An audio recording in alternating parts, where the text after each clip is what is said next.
Danny Warren woke up at 6:30 every morning. He did not like waking up early, but his mother worked the night shift at the medical center. Someone had to make breakfast. He made toast and eggs, left half for his mother, and ate the rest while standing at the kitchen counter. The apartment was small but clean. Through the window, he could see the colony streets beginning to fill with people of different species heading to work. New Harbor was not an important world. It sat at the edge of known space, far from the busy trade routes and political centers. Humans were rare here. Most residents were traders, engineers, or laborers. Danny's mother had moved them here 5 years ago after his father died. She said it was cheaper to live here. Danny did not mind. The school was decent and people mostly left him alone. He grabbed his bag and left the apartment at 7 in the morning. The walk to school took 30 minutes. The streets were rough and poorly maintained. The colony government did not have money to fix everything. Danny had learned to watch his step and avoid the broken sections of sidewalk. On his 3rd week of school, he saw her. She was trying to push her wheelchair over a large crack in the pavement. The wheel kept getting stuck. Her arms were thin and she struggled with the effort. She had scales that shimmered dark blue in the morning light. Her wings were folded against her back, but they looked damaged, bent in ways that seemed painful. She was a dragon, though Danny had only seen pictures of them before. Dragons were rare. They came from the inner systems where humans were not usually welcome. Danny watched her struggle for a moment. Other students walked past her without stopping. Some laughed, some whispered to their friends. No one helped. He walked over and grabbed the handles of her wheelchair. She tensed immediately. Her head turned and her eyes were wide with fear. "Sorry," Danny said. "The sidewalk is bad here. I can push you if you want." She stared at him for a long moment. Her eyes were golden with slitted pupils. They looked old, too old for someone who appeared to be his age. "Why?" she asked. Her voice was quiet, almost a whisper. Danny shrugged. "Because you need help." She did not respond. She just turned back to face forward. Danny took that as permission. He pushed the wheelchair forward, navigating around the cracks and broken pieces of concrete. They did not speak. When they reached the school entrance, she nodded once and wheeled herself inside. The next morning, Danny left his apartment at the same time. When he reached the broken section of sidewalk, she was there again, waiting. He did not say anything. He just grabbed the handles and started pushing. This became their routine. Every morning at 7:15, Danny would meet her at the same spot. He would push her wheelchair to school. They did not talk much at first. She would sit in silence, her hands folded in her lap. Danny did not mind. He was not good at making conversation anyway. The other students noticed. They always noticed when something was different. "Why do you help her?" a boy asked him one day. His name was, and he was in Danny's math class. "She needs help getting to school," Danny said. "She is a dragon. They think they are better than everyone else." Danny looked at the boy. "She has never been mean to me." "You are wasting your time on a cripple." Danny felt anger rise in his chest, but he pushed it down. Fighting would not help. He just walked away. After 2 weeks, she spoke to him during their morning walk. "My name is," she said. "I am Danny. I know people talk about you. They talk about you too." She made a sound that might have been a laugh. It was bitter. "Yes, I am sure they do." "Do you like music?" Danny asked. He did not know why he asked. He just wanted to change the subject. She turned her head slightly. "What kind of music?" "I like old Earth music. Acoustic guitars, stuff from before we left Earth." "I have never heard Earth music." The next day, Danny brought his old music player. It was cheap and scratched, but it worked.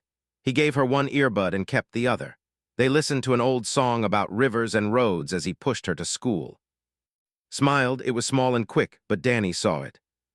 After that, she started to open up. She told him small things. She liked the color of the sky at dawn. She enjoyed the sound of rain. She had lived alone since coming to New Harbor 2 years ago. Her family was gone. She did not say how they died, and Danny did not ask. He brought her small gifts: a smooth stone he found near the market, a flower that grew near his apartment, a new song he thought she might like. She never asked for these things, but she always accepted them with that small, careful smile. One morning, 3 students blocked their path. They were large and muscular. They were known for causing trouble. "Look at the human and his pet cripple," one of them said. Danny stopped pushing. "Move," he said. "Make us." Before Danny could respond, one of the students kicked the wheelchair. It tipped over and fell onto the rough concrete. Danny rushed to help her, but the students laughed and shoved him back. Then everything stopped. The air became heavy, cold. Danny felt pressure on his chest like invisible hands were squeezing. His eyes were glowing, not golden anymore. They were white and bright like stars. Her scales seemed to shimmer with inner light. When she spoke, her voice was different, deeper, old beyond measure. Leave. The single word carried weight that Danny could not explain. The students stumbled backward. Their faces went pale. Their bravado vanished like smoke. They ran. The light faded from his eyes. She slumped forward and Danny caught her. She was shaking. "Are you okay?" he asked. "I am fine," she said quickly, too quickly. "Please help me back into the chair." Danny lifted her carefully and set her back in the wheelchair. He noticed her hands were trembling. Whatever had just happened, it had cost her something. He said gently, "What was that?" "Nothing, I'm just tired." It did not look like nothing. She turned to face him. Her eyes were back to normal, but they were filled with something that looked like fear and sadness mixed together. "Please do not ask me about it, not yet. I will tell you when I can, but not now." Danny looked at her for a long moment. He could push for answers. He could demand to know what was happening. But he saw the fear in her eyes, and he understood that some secrets were heavy. Some truths were painful to share. "Okay," he said, "when you are ready." She relaxed slightly.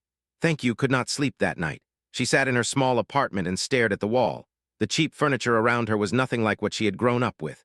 No servants, no guards, no golden halls filled with art from 100 worlds, just a single room with a bed, a table, and a small cooking unit that barely worked. She looked at her reflection in the dark window. Princess of the Empire. That was who she had been. Now she was just a disabled girl that no one wanted to notice. The memories came back like they did every night. Her father, the Emperor, standing tall and proud in his formal armor. Her mother, gentle and wise, teaching her about the history of their people. Her two brothers, strong and brave, always competing to see who could fly faster.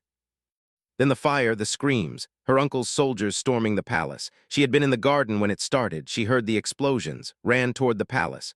Her father's guard captain found her and dragged her away. He told her to run, to hide, to survive. She tried to fly, but they shot her down. Energy weapons tore through her wings. She fell from the sky and crashed into the forest. The pain was beyond anything she had ever felt. She could not move her legs, could barely breathe. The guard captain found her again, carried her to a smuggler's ship, used the last of the royal treasury to buy her passage to the outer systems. "Live," he had told her as he died from his wounds. "Live and remember who you were." That was 2 years ago. She had been 15 then. Now she was 17 and she still could not walk. The damage to her spine was permanent. The best doctors in the Empire might have fixed it, but she could not go to them. Her uncle's spies were everywhere. If she revealed herself, she would be dead within a week. So she hid. She used a false name, wore plain clothes, kept her head down. And every day she pushed her wheelchair through the streets of New Harbor, hoping no one would recognize what she truly was. Until Danny Warren started pushing her to school. At first, she thought he wanted something. Everyone wanted something. Power, money, status. That was how the Empire worked, but Danny never asked for anything. He just showed up every morning and helped her. He brought her flowers, played her music, treated her like she was normal. She did not know what to do with that kind of kindness. 3 systems away in the heart of the Empire, her uncle sat on the throne that should have been her father's. Emperor the Conqueror, they called him now. He had expanded the Empire's borders through war and terror. Entire species had been enslaved. Planets had been burned. And the Galactic Council did nothing because they feared his military power. But had one fear, the rumor that his niece had survived. His spies searched every world in the Empire. They questioned refugees, tortured prisoners, checked hospital records and travel logs. So far, they had found nothing. Most people believed the princess had died in the palace fire, but knew better. He would not rest until he held proof of her death. Back on New Harbor, Danny's life continued as it always had. He went to school, studied engineering, helped his mother with bills, and every morning he met at the broken sidewalk and pushed her to school. One day, he asked her about her home. "What was it like where you came from?" Hesitated, she had to be careful. It was beautiful, tall buildings, gardens everywhere. The sky was always clear. "Why did you leave?" My family died. There was nothing left for me there. Danny did not push for more details. He just nodded. I am sorry. It was a long time ago. It still hurts, though. My father died 5 years ago. It still hurts. Looked at him, this boy who had lost his father, who lived in a small apartment and worked after school to help his mother, who had every reason to be bitter and angry, yet he chose kindness. She did not understand him. How do you do it? She asked. Do what? Stay kind after losing someone. Danny thought about it. I guess because being mean would not bring him back, and he would want me to be good to people, so I try. Simple, direct, honest, so different from the political games and power plays she had grown up with. In the Empire, kindness was seen as weakness. Compassion was a tool to manipulate others, but Danny's kindness came from somewhere real. It was not a strategy, it was just who he was. They started eating lunch together, would sit at an empty table in the cafeteria, and Danny would join her.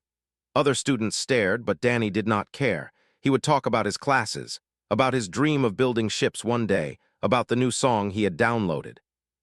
Found herself looking forward to these lunches. For an hour each day, she could forget about being a princess, forget about the Empire, forget about the target on her back. She could just be a girl eating lunch with a friend. But the Empire never forgot. 3 months after Danny started helping her, 2 figures arrived on New Harbor. They wore civilian clothes but recognized what they were. Imperial scouts, trained to find people who did not want to be found. She saw them in the market.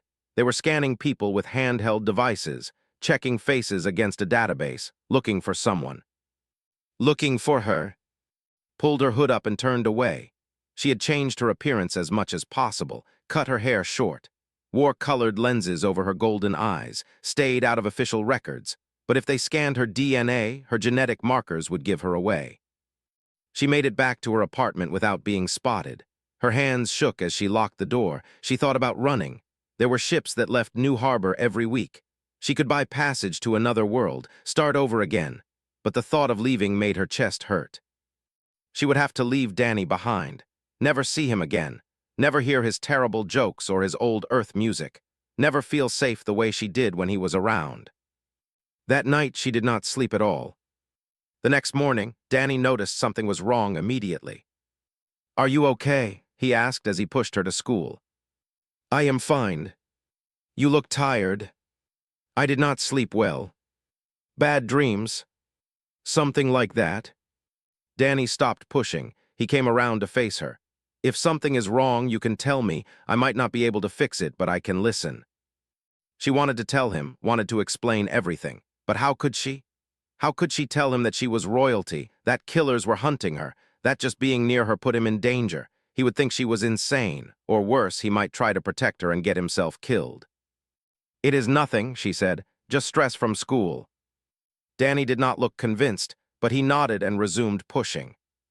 That week, the scouts questioned people in the market. They showed pictures of young dragons, asked if anyone had seen them. Most people said no. Dragons were rare on New Harbor. A few people mentioned, but they described her as crippled and ordinary, not worth noticing. The scouts left after 5 days. They filed a report saying New Harbor was clear, no sign of the princess. Breathed again, Danny invited her to a local festival that weekend. It was small, just a celebration of the colony's founding. There would be food stalls and music and fireworks at night. I do not know, said. Crowds make me nervous. I will stay with you the whole time. If you want to leave, we leave. No questions asked. She agreed because she could not think of a good reason to say no. And because part of her wanted to go, wanted to do something normal for once. Danny pushed her through the festival. He described everything in detail. The colors of the banners, the smell of fried food, the sound of children laughing. He bought her a sweet pastry that tasted like honey and cinnamon. They listened to a band play music from 6 different worlds. When the fireworks started, Danny positioned her wheelchair on a small hill where they could see clearly. The explosions of light filled the sky. Reds and blues and golds bursting and fatting. Had seen grander displays in the Imperial Palace. But those had been performances, obligations. This was different. This was joy for the sake of joy. Thank you, she said quietly. For what? For this, for every morning, for treating me like I matter. Danny looked confused. Of course you matter, why would you think you do not?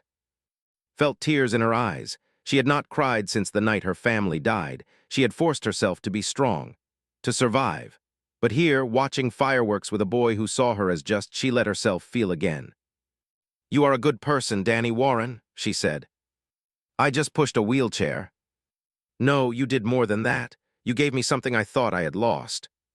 What? Hope. They sat in comfortable silence and watched the fireworks until they ended. Danny pushed her home, and for the first time in 2 years, felt something other than fear and pain. She felt safe. But safety was an illusion. The Empire had not forgotten. Her uncle had not stopped searching. And soon, the fragile piece of New Harbor would shatter and would have to choose between hiding and fighting back. Between saving herself and protecting the boy who had shown her that kindness. Still, the attack came on a Tuesday night. Was sleeping when the explosion shook her apartment. She woke up to fire and smoke. The walls were crumbling. Through the broken window, she saw 3 figures in black armor standing in the street. They carried energy weapons that glowed red in the darkness.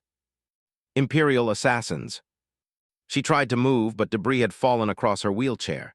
She was trapped. The assassins entered through the destroyed door. Their helmets hid their faces, but their weapons were aimed at her head. Princess, one of them said, Emperor sends his regards. Closed her eyes. This was how it ended. After 2 years of running, they had finally found her. She thought of her family. Soon she would see them again. Maybe that was not so terrible. Then she thought of Danny. He would come to the sidewalk tomorrow morning and she would not be there. He would wonder what happened. Would he be sad? Would he forget about her? She did not want him to forget. Something inside her broke. Not physically, something deeper, the part of her that had been holding back. The power she had been suppressing for fear of being discovered. It surged up like a wave. Her eyes blazed white. The air around her crackled with energy. The assassins stumbled back, suddenly afraid. Their weapons fired, but the energy bolts bent around her, hitting the walls instead. Screamed, not in pain, but in fury. Raw power exploded outward. The assassins were thrown through the walls like toys. The building groaned and started to collapse. She used the last of her strength to drag herself free. Her wheelchair was destroyed. She pulled herself across the broken concrete, her damaged legs useless behind her. Every movement was agony. Her power was spent. She had nothing left. She made it 3 blocks before she collapsed. Danny's apartment was ahead. She could see the lights in the windows. She crawled forward, leaving a trail of blood behind her. She reached his door and pounded on it weakly before everything went dark. Danny was studying when he heard the pounding. He opened the door and found collapsed on the floor. She was bleeding from a dozen cuts. Her clothes were burned. Her eyes were closed. "Mom," he shouted. His mother, Lisa Warren, came running. She had been a combat medic before becoming a civilian medical technician. She saw and immediately went into professional mode. "Get her inside, clear the table." They lifted carefully and laid her on their small dining table. Lisa worked quickly, cleaning wounds and applying bandages. Danny held his hand and tried not to panic. "What happened to her?" Lisa asked. "I do not know. She was fine this morning." His eyes opened slowly. She looked at Danny and tried to speak. "Save your strength," Lisa said firmly. "You are badly hurt." "No," whispered. "Have to tell him." "Tell me what?" Danny asked. Took a shaky breath. "My real name is I am the Princess of the Empire. My uncle killed my family and took the throne. He has been hunting me for 2 years. His assassins found me tonight." Danny stared at her. "You are a princess." I am nobody now." "That is not true." "You do not understand. They will not stop. They will keep coming. You have to let me go. I cannot put you in danger." Danny looked at his mother. Lisa was frowning, processing the information. She checked injuries one more time, then stepped back. "Can they track you?" Lisa asked. "Not immediately. I destroyed their scanning equipment, but they will send more." "How long do we have?" "Maybe a day, maybe less." Lisa nodded slowly. She looked at Danny.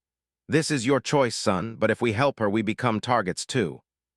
Danny did not hesitate. "She is my friend, we help her." "They could kill us." "That does not change anything." Felt tears in her eyes again. Why would you risk your life for me?" Danny squeezed her hand gently.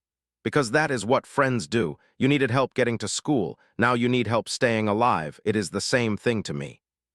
It is not the same thing at all. It is to me. Lisa smiled sadly. He gets that stubbornness from his father. Once Danny decides something is right, there is no talking him out of it. You could die because of me, said. We all die eventually, Danny replied. At least this way I die knowing I did the right thing. Humans whispered, you are all insane. Probably, Danny agreed, but you are stuck with us now. The next morning, Imperial warships appeared in orbit above New Harbor. There were 5 of them. Large military vessels with enough firepower to reduce the colony to ash. Their message broadcast across all frequencies. We are searching for a fugitive, princess of the Empire. Surrender her immediately or face consequences. The colony governor panicked. He called an emergency council meeting. Representatives from all the major species gathered to discuss what to do.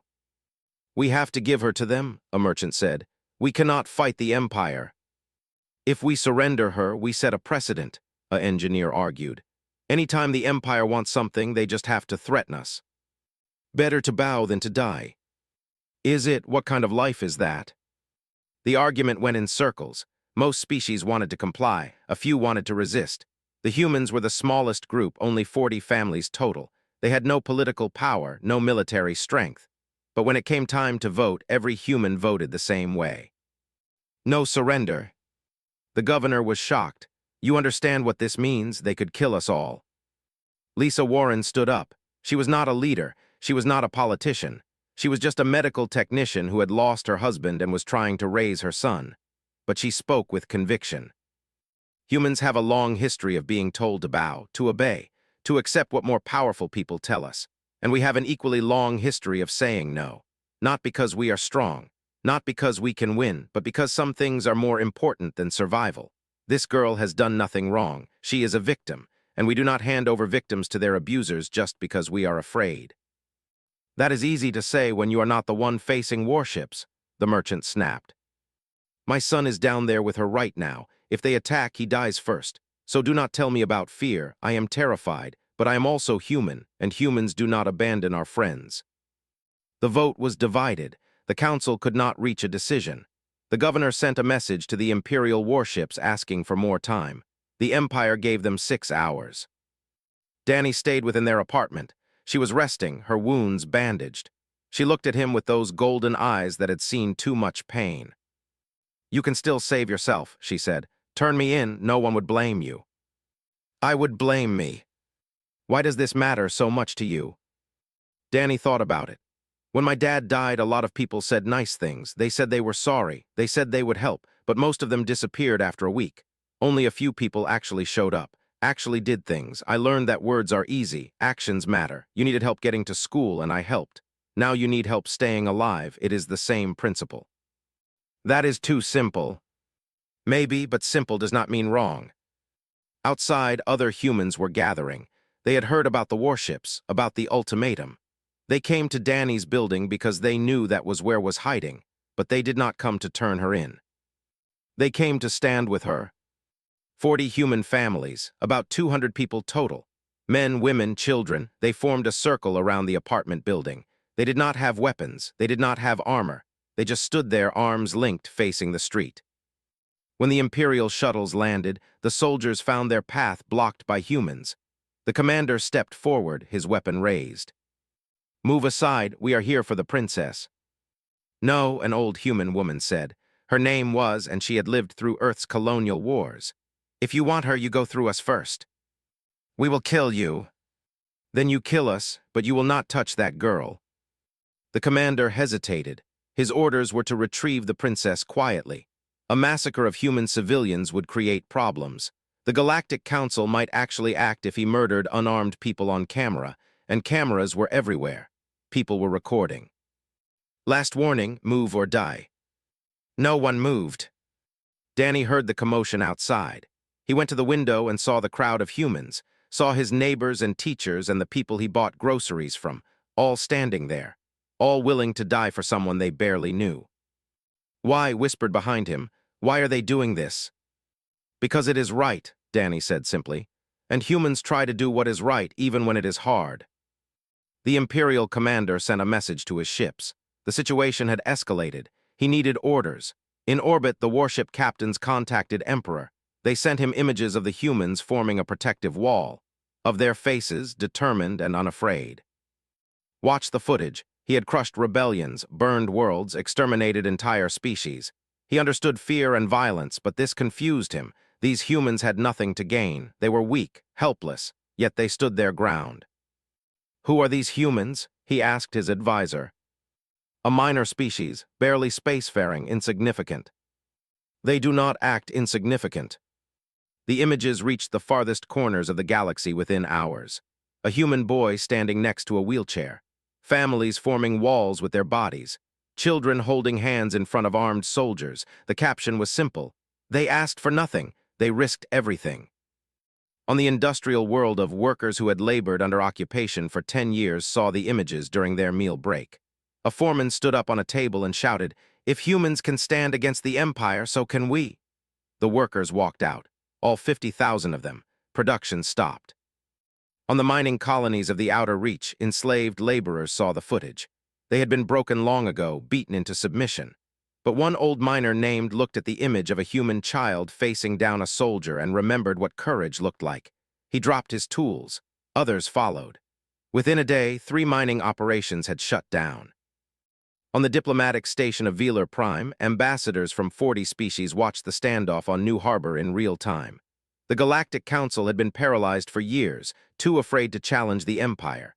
But now, watching humans choose principle over survival, the ambassadors felt shame. They began drafting a formal condemnation. It was not much, but it was something. The Empire had dominated through fear, through the certainty that resistance was futile. But humans had cracked that certainty. They had shown that some people would rather die free than live in chains. On New Harbor, the standoff continued. The Imperial soldiers had not moved. The humans had not moved. It was a stalemate, and neither side knew how to break it. Inside the apartment, watched the news broadcasts. She saw her face on every screen, saw the debates and arguments, saw species she had never heard of discussing whether she should live or die. "This is wrong," she said. "Too many people are getting involved. I should just surrender." "No," Danny said firmly. "They are not fighting for you specifically. They are fighting for the idea that the Empire does not get to take whoever it wants. If you surrender now, you prove that fear works. You prove that might makes right." "People could die, Danny." "People are already dying under your uncle's rule. At least now they are dying for something that matters."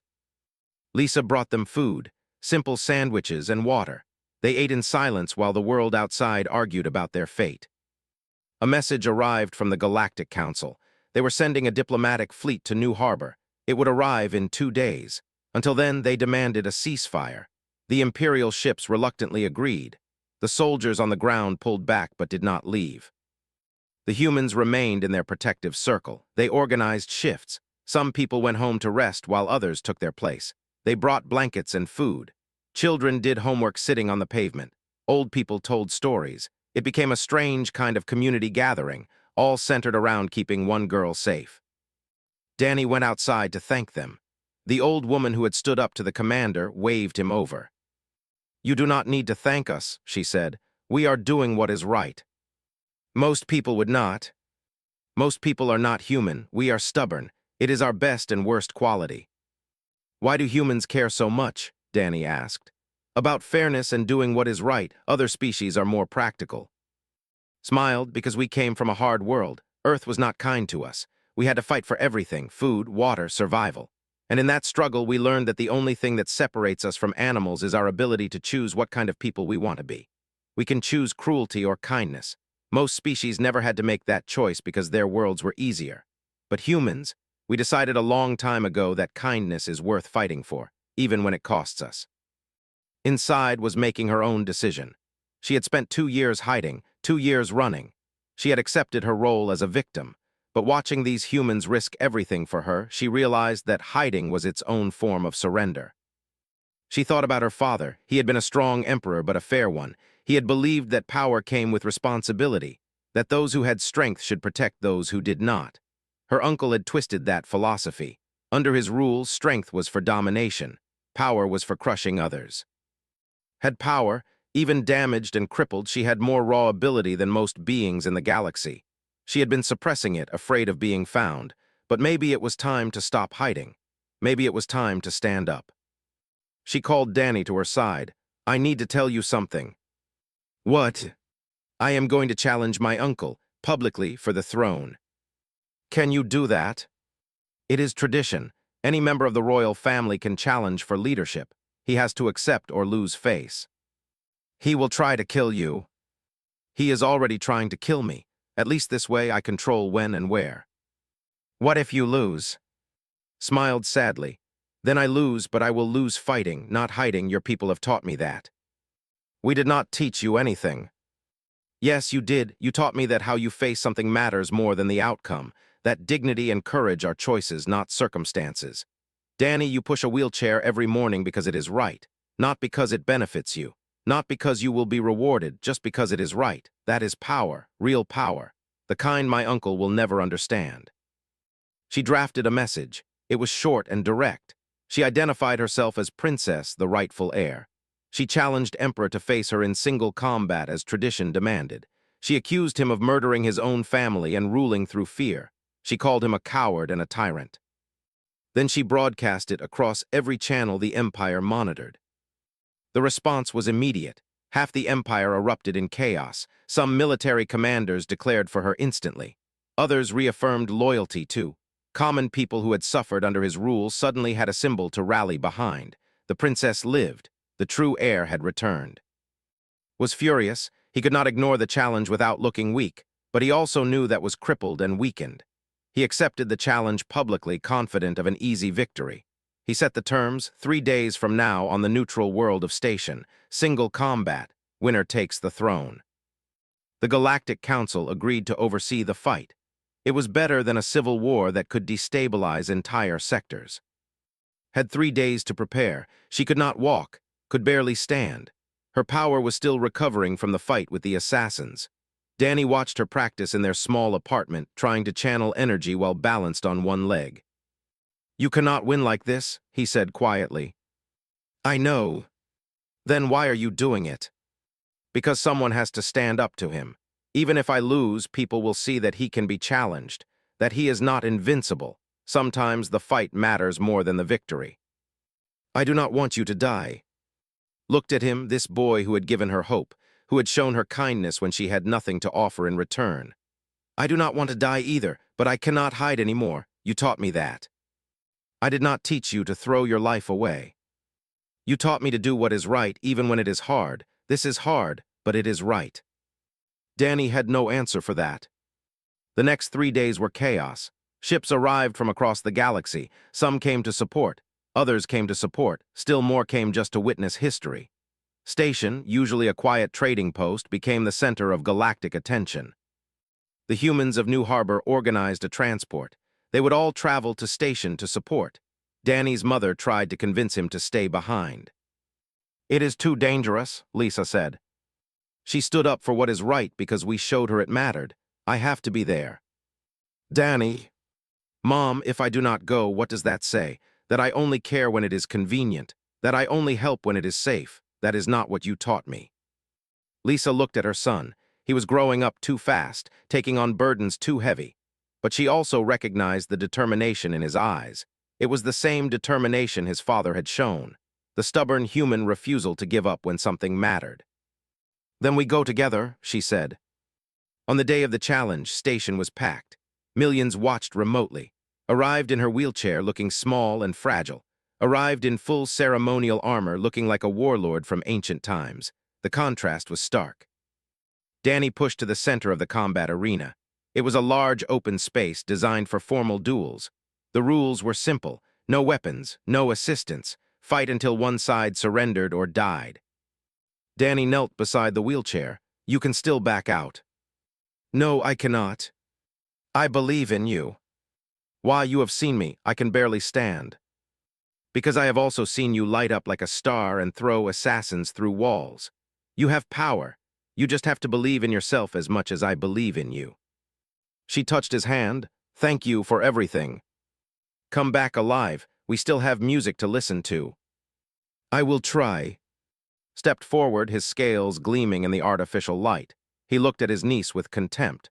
You should have stayed hidden, child. Now you die with dignity instead of in shame. I suppose that is something. You murdered my family, said quietly. You destroyed everything my father built. You turned our people into monsters. I made our people strong. No, you made them feared. That is not the same thing. The duel began, moved like lightning, covering the distance in seconds. His claws extended, aiming for his throat. She raised one hand and power erupted.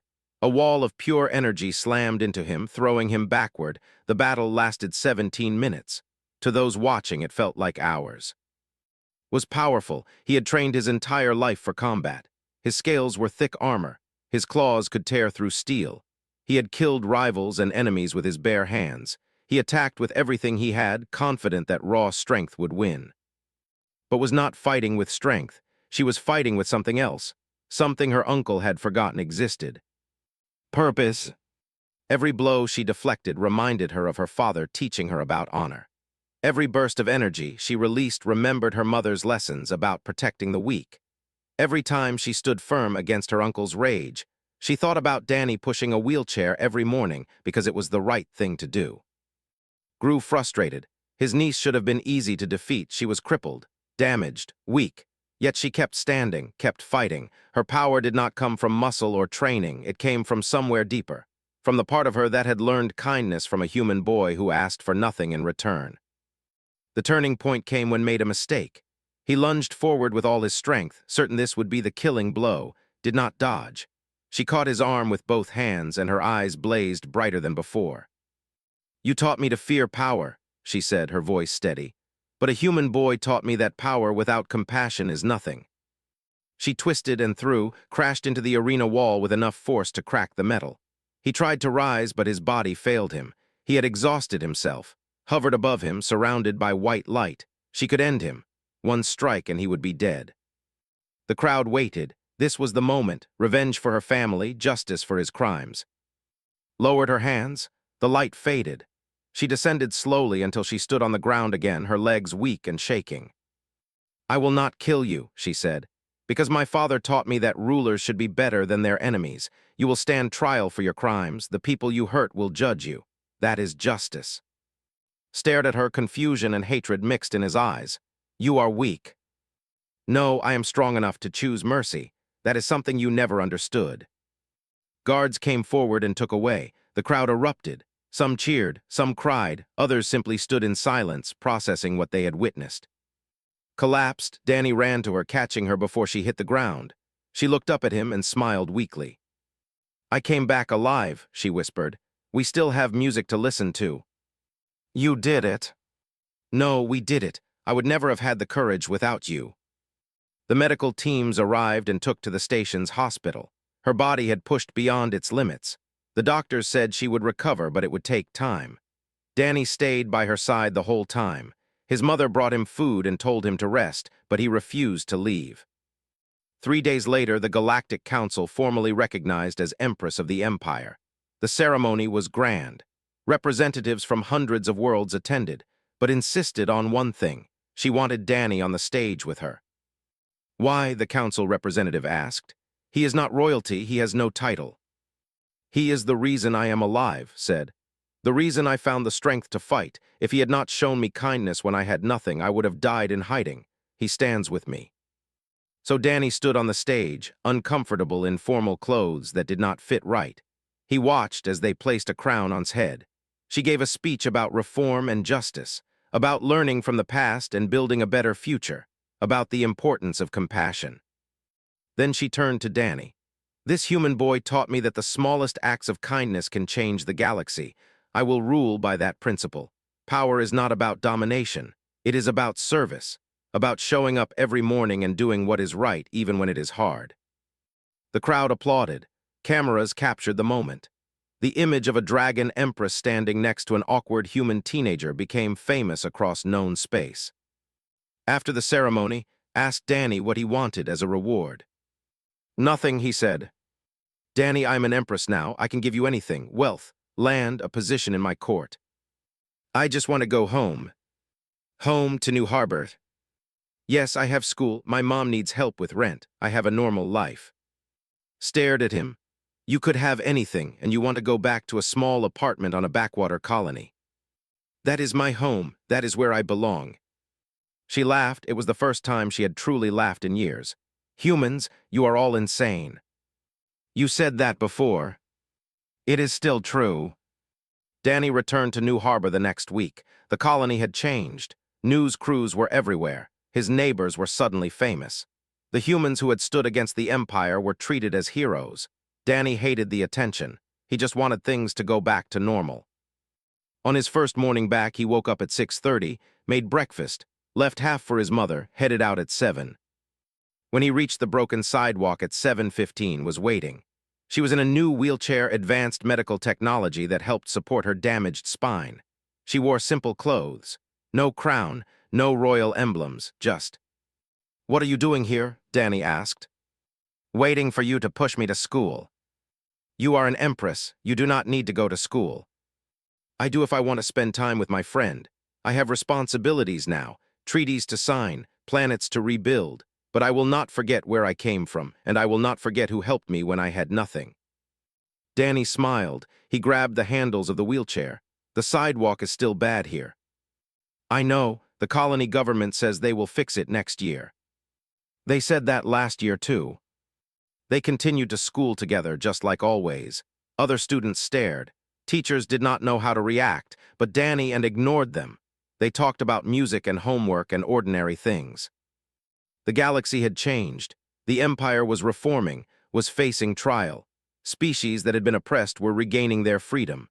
The Galactic Council had found its backbone, and it all traced back to a simple act of kindness on a forgotten colony world. Humanity's reputation transformed overnight. They were no longer seen as weak or insignificant. Other species studied their history and philosophy. They wanted to understand what made humans choose principle over survival. Human diplomats became sought after. Human peacekeepers were requested for conflict zones. The phrase, "push someone to school," entered galactic language as slang for selfless acts. Danny found this all very strange. He did not feel like a hero. He had just helped a friend. That was all. Years passed. Danny graduated and became an engineer as he had always planned. He worked on rebuilding projects across the former empire, visited New Harbor regularly, always making time to meet Danny at the old sidewalk. They maintained their friendship despite the distance. One day, when Danny was 25, arrived with news. Medical technology had advanced enough to repair her spine. She could walk again. She could fly again. "That is wonderful," Danny said. "Yes, but I need to ask you something first." "What?" "When I walk again, will you still be my friend? Or was our friendship only because I needed help?" Danny looked at her like she was crazy. "I am your friend because I like you, not because you need help. That has never changed." She smiled. "I know, I just needed to hear you say it." She underwent the surgery. It was successful. For the first time in years, she stood on her own 2 feet. Then she walked. Then she flew, her wings spread wide and strong. But every time she visited New Harbor, she still arrived in a wheelchair. And every morning of her visit, Danny still met her at 7:15. And they still traveled to their old school together, now converted into a museum about the uprising. "Why do you still use the wheelchair when you visit?" Danny asked one day. "Because it reminds me who I am, not the Empress, not the powerful dragon, just the girl who had a friend when she needed one most. I never want to forget that feeling." They sat in the old schoolyard, now quiet and peaceful. Danny played music from his old music player. The same acoustic guitar songs from Earth that had first fallen in love with years ago. "Thank you," she said quietly. "For what?" "For seeing me, not the princess, not the title, just me. You gave me that gift when I had nothing else. You would have done the same for me." "Would I? Before meeting you, I am not sure I would have. I was raised to see power and status, to measure people by what they could offer. You taught me to see people as people. That changed everything." A young dragon child approached them shyly. She held a drawing. "Excuse me, are you the Empress?" "I am," said gently. "And is this the human from the stories, the one who pushed your chair?" "This is Danny, my friend. My teacher says you changed the galaxy." Smiled. "Danny changed me. I just happen to have the power to change the galaxy. but none of it would have happened without him. The child looked at Danny with wide eyes. "What is your secret? How did you change an empress?" Danny thought about it. "I did not have a secret, I just helped someone who needed help, that is all." "That is all, but the stories say you faced soldiers, that you risked your life." "I did what felt right. Sometimes that is all you can do." The child nodded seriously, processing this wisdom. She held out her drawing. It showed a human boy pushing a wheelchair. Simple stick figures, but the meaning was clear. "I made this for you," she said. Danny took it carefully. "Thank you, I will keep it." The child ran off, excited to tell her friends she had met the famous human.